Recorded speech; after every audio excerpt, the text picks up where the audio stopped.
Kiss of Death by Neon Zangetsu, Chapter 9, Kiss of Knowledge. Everything has to end sometime, otherwise nothing would ever get started. Yeah, things end, that's all. Everything ends and, well, it's always sad, yeah. But everything begins again too, and that's always happy. Be happy. I look after everything else. I don't understand. Who are you? You already know my name. The future. Kiss of knowledge. If you give a man a fish, you feed him for a day, but if you teach a man to fish, you feed him for a lifetime. True words have never been spoken. You see, it's not simply the giving of something that makes our lives better, it's in the teaching. Masters teach their students, students pass on those lessons to their children, and those children teach their children after them, all because one kind soul taught another how to catch a fish, or in this case, again! Naruto clasped both hands behind his back as he gazed upon the ranks before him. The students before him moved as one unit, one mind, one body. At least they should have, in theory. It was a very nice theory, sound in thought and not so in practice. In reality, they were the motley crew. Men and women tripped over one another. Children fumbled with weapons that were too large for them. Some, his, did better than others, but they were few and far between. No, no, no. He pinched the brow of his nose and shook his head to stifle a sigh. That's not it at all. You're doing it all wrong. With a snap of his fingers, he summoned his staff. See this? He cut down, splitting the ground before him in a single seamless movement. Your weapon is your life. It is more than a mere tool. It is an extension of your body. Don't just swing it around. Follow through with each strike. Dozens of dirty faces watched him, human and faunus alike, awaiting his instructions. Not a single one questioned him. Naruto grinned. Again! Go to menagerie, Salem said. Train the people there, she said. Bah, bullshit, he said. What did it matter that she was only a portal away? He still didn't like it. If someone had told him he'd be teaching young men and women how to swing a sword when he'd never touched one in his life, he would have scoffed. Had someone informed him that his children would be among its students, he'd have fainted dead away. Even now he found some irony in it. Yet here he was. Blue eyes trailed across the yard, searching for anything promising candidates among them. There was a few diamonds in the rough, though not many. His gaze lighted upon one in particular, a pale man with a bristly red beard and glowing hair to match. He conducted himself well enough. His movements were clean and crisp, while he showed no fear. You there! A clawed finger stabbed out at him. What do you call yourself? My name isn't important, seeing as I don't have one. The man lowered his weapon with a grin, revealing a faint accent as he spoke. It was oddly entertaining from such a scruffy individual. My mother called me boy, and my father, well, he chortled softly. More colorful words were used, but never a name. The blond brow quirked. Then what do I call you? Godbrand, your lordship, finest warrior this side of menagerie. He bowed low and deep at the waist. I've come to offer my services for the glorious army in the war to come. Naruto sniffed once. You're mortal. Aye. The surly red head granted him a grin. But I hear tell your daughters can change that. Oh, so he was one of those, then. Another foolhardy soul seeking the sweet succor of immortality offered by Alcina and several of her sisters. But it wasn't. Not really. Not like the sort he and Salem held. They could walk in daylight as they pleased. They felt no hunger for blood, nor weakness for life, but their children, well, Strika and Carmilla had never complained about it, yet the fact remained. You do realize there is a cost? Way I see it, nothing in life comes without sacrifice. Godbrand shouldered his sword. I'm ready. Tell me what I have to do. Kurama offered the Volpine equivalent of a shrug. It's his funeral. To speak with Lenore. Naruto turned with a flare of his cloak. She'll decide whether or not you're worthy. Not the big one, Naruto chortled softly. Alcina isn't very keen on men. She'd probably screw you as soon as look at you. He saw one of his students stumbled in his peripheral vision and stifled a sigh. Use your wrist, damn it! Godbrand looked at that as the excuse as it was, and left him to his thoughts. The people of Remnant were weak. Not only in that they had few ways to protect themselves, but in spirit as well. Magic seemed to be a gift reserved for those of Salem's bloodline and the rare faunus, those born at the Grim with masks removed. For the time being now, likewise, chakra was something he refused to teach anyone outside of the family. Misusing either had the potential to blow up in their faces. Only a score of faunus had shown the aptitude for magic as of yet. They too would need to be watched. In time they might well outnumber the humans. Wouldn't do for them to go getting ideas. He could see why they would. Physically speaking, a faunus was better than a human. They were stronger, faster, their senses sharper. Many were born with gifts human couldn't hope to have. Some could need to keep an eye on them in the future. He couldn't give the common folk the gift of chakra, not without an awful lot of sleeping around, which wasn't about to happen. But he couldn't impart to them what he could. Fighting styles, forms of which he'd seen more than a few. Another group over there was drilling with the staff under the watchful eye of Esteth. As he looked on, she wrestled, corrected a young man, and pushed him into the rest. He went, stammering and blushing. She caught him staring and grinned back at him like the young woman she was. Warmed his heart, that did. Why not teach them to be better? My lord, Naruto slapped his forehead. Everyone wants a piece of me today. He craned his head and saw helmeted guards approaching, shepherding a dark-skinned youth between them. The immortal took one look at the child, trying not to wince. This boy was a wreck in every sense of the word. His clothes little more than pale rags, body trivial thing, his scalp bald and shaved. He looked like he hadn't seen a good meal in weeks, nor a bath in months. There might be a skin under that dirt, might, if you scrubbed really hard. Good Lord, the smell! Marshalling his thoughts, he turned his gaze upon the guards. Found a friend, have you? Don't be shy. Bring him over. I, the taller of the pair, saluted aptly. Caught him trying to steal one of your horses. We did, I see. That was a whipping at best, but this was a child. Why would a boy want a horse? You need a ship to get off Menagerie, or bearing that, a portal conjured by Salem herself. It also begged another question. Why bring him to me? He frowned. Pretty sure children are whiny's preview. One of them gave the lad a nudge. Show him, son. Hop to it. The boy tucked his chin into his chest and didn't budge. Kurama nodded, made a noise of discontent. Poor boy, he's terrified. He's a strange one. The other guard sighed. One of the beasts kicked him dead in the chest, and he just shrugged it off like it was nothing. Wasn't even hurt. Never seen the like. There was an almost revertal note in his voice, one he didn't like at all. It was a sight to see. Thought we should bring him to you. Did you now? Naruto unbent enough to crouch down before the dirty child. How kind. The little lad quivered where he stood, but didn't utter a word. One of the men flinched. He's just a boy, sire. Ice blue eyes flittered back to the soldiers. Naruto couldn't quite hide his smile as he regarded them. This was exactly what he wanted to see in the rank of his allies.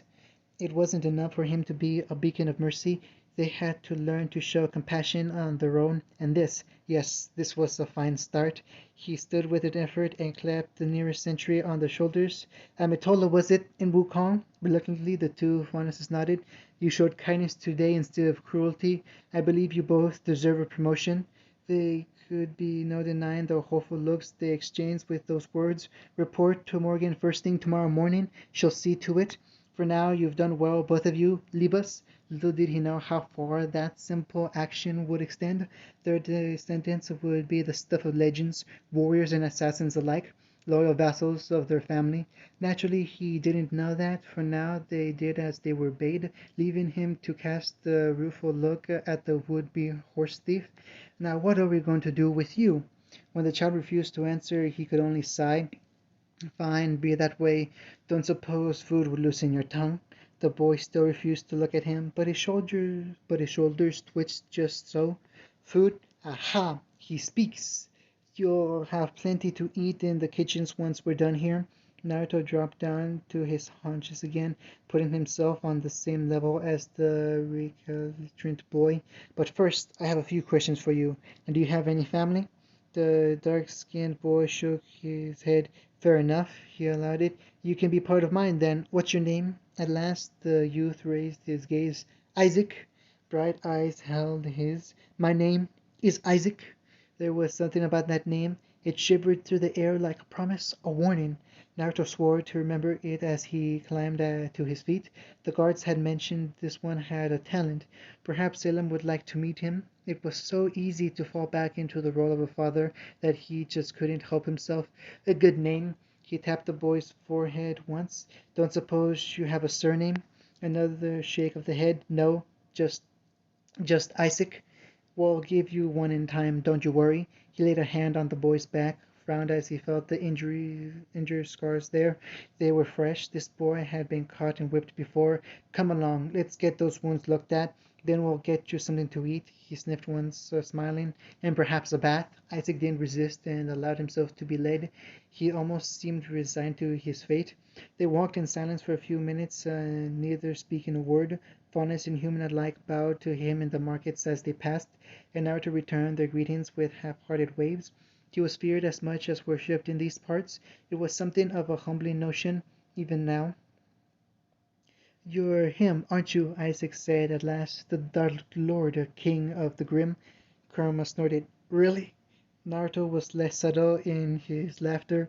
Dark Lord? A great guffaw burst out of him. King of the Grim? Now who told you that? They talk about you in the streets. The boy rambled on. They say you're going to slaughter all the bad humans and create peace.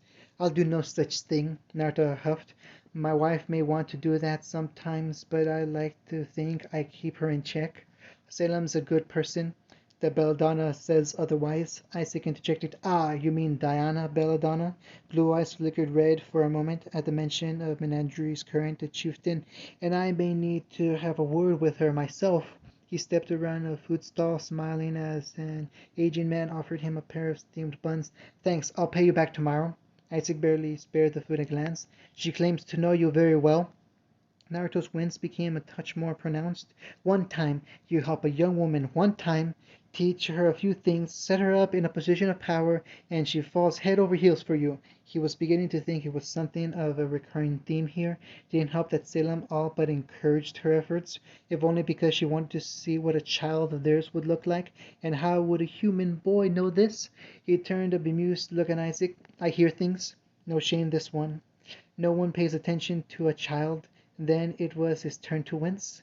Not much, anyway. Some call you a monster, others a god. Naruto nearly missed a step, but caught himself before it could show. Do I look like a monster to you, Isaac? Dull eyes gazed up at him for a long moment. Too long. I think you're a dangerous man, he said at last. I would not wish to be your enemy. Fair enough. On a whim, Naruto decided to grant him a small act of kindness. He offered his food to the boy, only to laugh as Isaac all but ripped it from his hands and crammed it into his mouth. Poor kid! He ate as quickly as he nearly choked. Pity swelled into his heart. He knew what it was like to be nothing. The other bun came and went, devoured in an instant by the poor wretch. Another whim came and went. Would you like to hear a story, Isaac? The boy regarded him warningly. What kind of story? Naruto grinned. Well, you see, it's a story of a boy who once had nothing. He guided the boy to the main camp, chatting all the while. Salem was right. He'd been at this for far too long. Perhaps it was time for a break. Salem considered the letter she'd received. Her lips quirked in the faintest smile.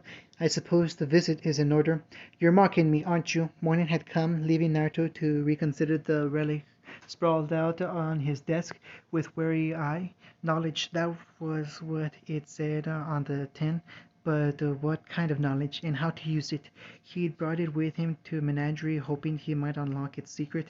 No such luck. It had the potential to solve all their problems at once, assuming the gods hadn't booby-trapped it. Yet even now its silence confounded him. He gave the relic an aggravated shake to no avail. It remained still. I'm going to need some gin after this. Well, he cast the bemused look at the tyke sitting in his lap. What'd you think, kiddo? Sylvie giggled and clasped at her hands.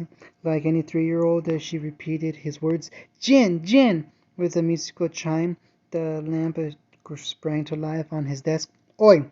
Naruto burst to his feet with a yelp, sweeping his daughter in both arms as he went. All around the two of them time slowed to a halt. As flung papers hung in the air as though suspended on invincible wires. An ink pot had been knocked askew, and its ebony content never reached the floor. Blue smoke poured from the crystalline surface of the mighty relic, and he leaped back, fearing the worst. Sylvie cooed at the sight. Pretty! In the end, his fears were for naught. Soon enough, said smoke revealed itself into the splendid shape of an azure woman, one wreathed in gold chains, and little else. Her eyes remained closed as she tilted her head at father and daughter alike, and he was suddenly and the instantly grateful Salem wasn't in the room. She would have wanted her in the harem. No, two ways about it. Not that he had a harem or even wanted one, of course. Nope, not happening. He was a one-woman man. Thank you very much. She stretched with a languid sigh. Finally, she turned to face him. Tell me, what knowledge do you seek? Naruto's jaw clicked open. I am Jin, a being created by the god of light to aid humanity in its pursuit of knowledge. Her arms came down from behind her head, swaying loosely at her side as she regarded them. I've been graced with the ability to answer three questions every 100 years. In a flash, Naruto understood. Jin. It sounded so much like Jin that she'd mistaken it for her name. Really, what were the chances of it? Slim to none. Dynasties had been built on far less, and she'd been summoned by a toddler. It was all he could do not to laugh. Three, he managed around the dumbfounded smile. That's generous. Jin's eyes narrowed upon him. I know your face. That once gentle smile suddenly gained an edge sharp enough to cut with words alone. You're the one who wounded my master. Guilty as charged, he vowed. Guilty indeed, her brow furrowed. Even after all this time, he has yet to fully recover, thanks to you. Nearly forgot about that. Naruto felt his shoulders slump. He's a spiteful bastard. Knowing him, he probably forbade you from answering any questions Selamora asked. He did not. Damn it, I thought as much. Excuse me? When he turned his gaze back to Jin, she did not look much pleased. Indeed, she looked as though she'd bitten into a lemon. I am to answer any question asked of me, she all but ground out. None can be denied so long as they do not pertain to the future. Such is the decree of the gods. Naruto blinked 3 times. His brain rebooted. And the god of light didn't think to, I don't know, block me? I cannot speak to why. Here her expression became truly pinched. Perhaps he did not think you would get this far. Slim shoulders shifted in a shrug. Perhaps he used too much of his power to create the relics to stop you and your brood for overrunning the earth. Then he's doubly an idiot for underestimating us and not admitting when he's wrong. Naruto countered with a frown of his own. But it sounds like you've got a bone to pick with me, so I'll bite. He shifted his cooing daughter onto him and glared at the genie. Out with it. Very well. Jin met his frown with a scowl. You upset the natural order. Pervert the balance with your abominations. You should be pruned. Her gaze shifted to the child in his arms. All of you. Sylvie whimpered in Naruto's arms, not quite comprehending the words, but understanding their intent all the same. A spark of anger ignited in his chest. That spark became a flame as he gazed down at the turmoil of the gods, who were even now hovering before them. Jin did not apologize for her words. She didn't say anything at all. Naruto dropped to his haunches and set his youngster down. In the same moment he crossed his hands, creating a shadow clone, one that swept her up thrice as quickly. Sweetie, why don't you go play outside with Loki? He leaned forward and kissed her forehead. Daddy's got a bit of business to take care of. Another kiss quieting her cries. I'll be by in a bit. Run along now. He gave his copy a quick nudge for good measure. Daddy loves you. The door clicked shut behind them. Right! Naruto counted to ten, blew out a short, sharp breath, and turned to face Jin. That was a mistake. The ethereal being shifted back, sprawling out on a cloud of unseen air. And whatever makes you say that, usurper? Because now you've made me angry. His body began to shimmer with a faint golden sheen. You wouldn't like me when I'm angry. Jin drifted just a little further back. You will not harm me. Naruto stepped further, his silence proven telling. She recalled, "You cannot harm me." "You said it yourself." He shrugged. "You cannot know the future." That one smug smile became decidedly less certain in the face of his blind expression. "I cannot." Bingo!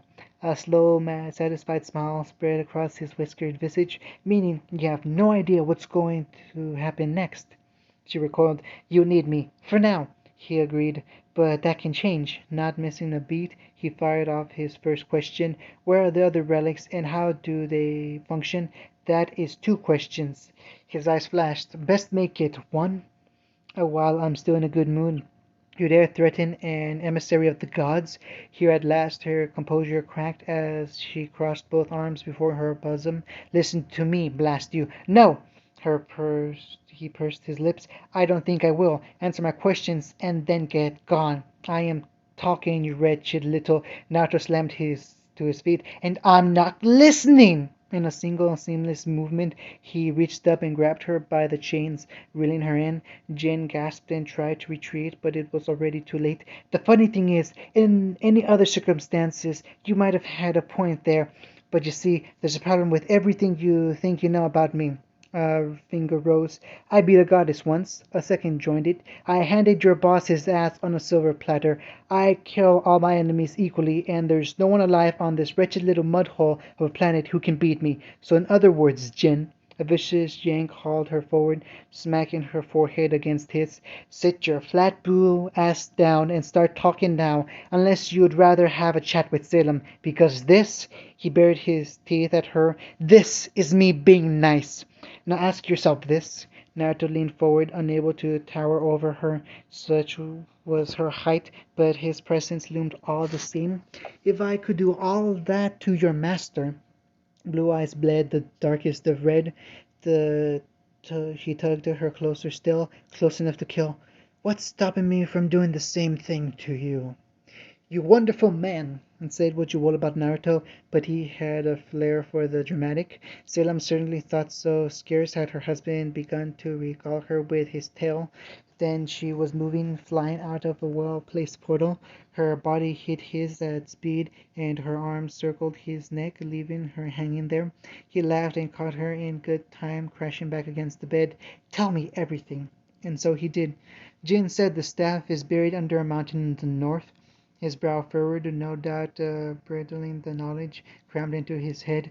"The crown is under the sea, trapped in the belly of a beast. And the sword—" She was vague about that one, something about it being inside of space and time. Each were guarded by something. Her head butted up against his chest as she pushed him back to the bed. "You did not think to ask what?" "Didn't want to waste another question." His hands came around her waist. "Whatever it is, we can handle it. Just the two of us."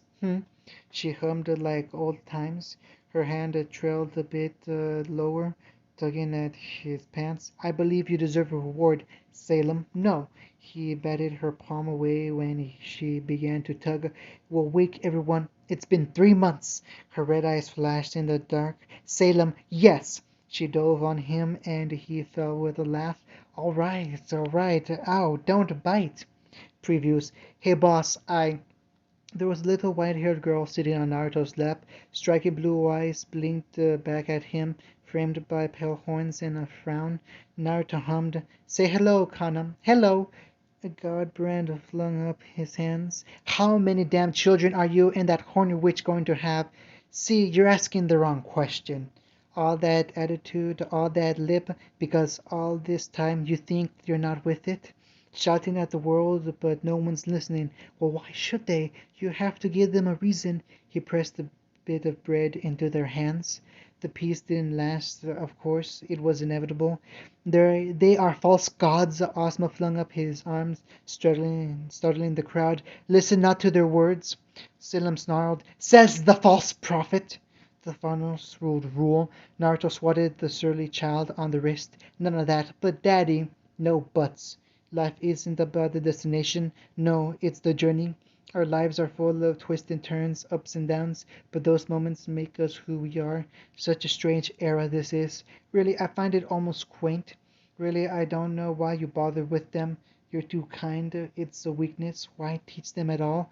And there was another remnant of his misplaced youth. Carmilla, no, bad girl, but father, they're livestock. She turned and stormed away, leaving him to trail after her. We deserve to rule over them, a pale arm cast out to the kingdom below. We're gods. Our ambition should be all that matters. Their world belongs to us because the likes of them never know what to do with it. Naruto sighed. You certainly have your mother's temper. Naruto blinked. Wanna run that by me again, Eri? Salem perked up. Grandbabies! End of chapter 9.